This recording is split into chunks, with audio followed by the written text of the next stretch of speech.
Happy New Year! I know the year is over and it's time to think of the new year, new you kind of thing. And today what we have for you are 4 tips to help you stick with your New Year's resolution. Because let's be honest, most of us kind of give up on those resolutions after a couple weeks. Maybe we make it into February. I mean, I've gone to the gym before in February and it looks a lot different than it does that first week of January, right?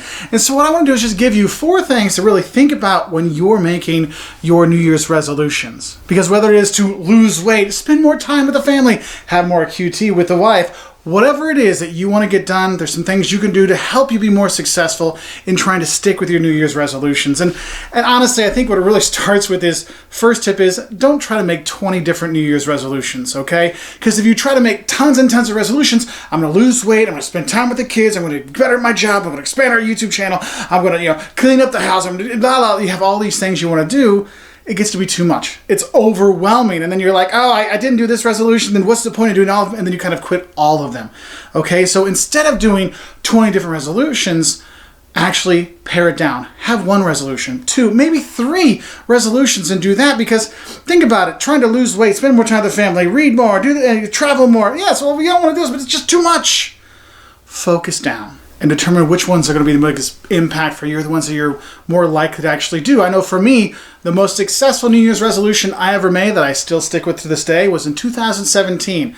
At the time, I was drinking probably 3 Coke Zeros at work a day, and I was like, I'm going to do 1 resolution this year. I'm not going to drink diet soda. So the entire year 2017, I didn't drink diet soda. And to this day, I still don't drink diet soda because I had that 1 resolution that I really stuck to instead of having a bunch of them, okay? So have fewer resolutions, not a lot, okay? Now, the second tip I have for you is be specific with your resolution. Don't be vague. Oh, lose weight. Well, losing 1 pound, that's losing weight. Losing 100 pounds, that's also losing weight.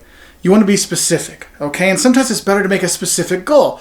Look, 2020, let's be honest, not a lot of us got to go to the gym or get out very much, and so we might have packed on a few pounds. So, my goal, my resolution is, hey, I want to lose the 30 pounds I gained during being stuck at home for the last 9 months, right? It's a specific goal, 30 pounds, something you want to do. If you say, oh, I want to spend more time with my kids, well, again, that's 1 minute or an hour.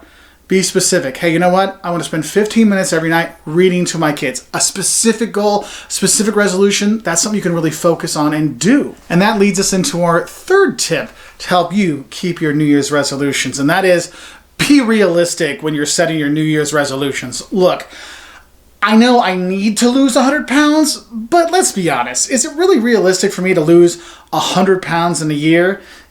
Probably not, okay? Being realistic, 30 pounds? Yeah, that's like 2.5 pounds a month. You can do that. And when you set realistic goals, realistic resolutions in a realistic time frame, you're more likely to be successful. Other things you want to think about is when you're making realistic goals, don't try to give up things you're never really going to be happy giving up. Look, I could say, I'm not going to drink beer anymore, just whiskey. Well, you know what? I really like beer, and I like to travel. And if we get to travel again, I get to go to Germany or Austria, the Czech Republic, or I'm going to have a few beers, right? So be realistic with the things you actually are going to give up or you're going to change, because they've been a part of you for a long time, and it's hard changing your habits.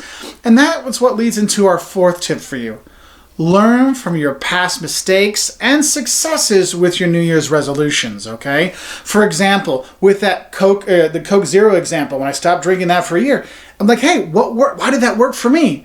Because I had 1 goal. And it was something I could really focus on and just do that. I know for me, I can't have a ton.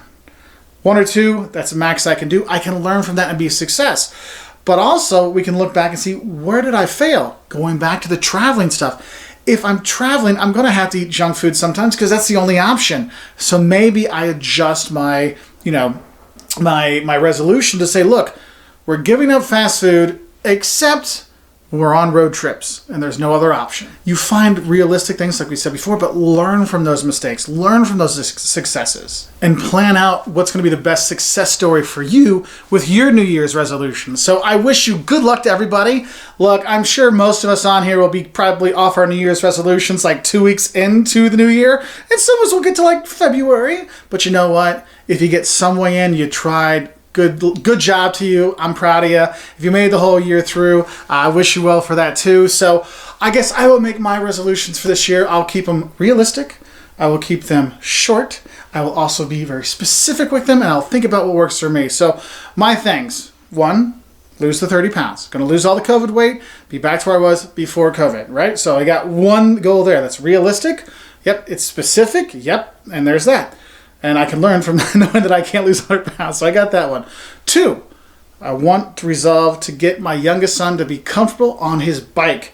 Look, we've got to the point he can ride a little bit, but I really want to get us so he actually feels comfortable. We can do bike rides around town so we can spend more time together. So that's my second resolution.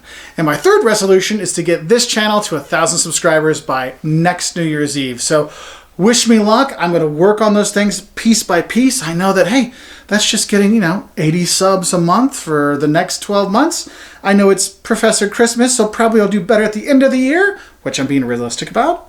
So let's think about that. So good luck to your New Year's resolutions. Please, what are your New Year's resolutions going to be? Put it down in the comments below, and let's come back in a year's time and see if we all got our resolutions, or at least stuck to them enough to feel like we did a good enough job. We gave the old college try to lose all that weight, or to spend more time with the family, or just to cut down on some things we shouldn't be doing.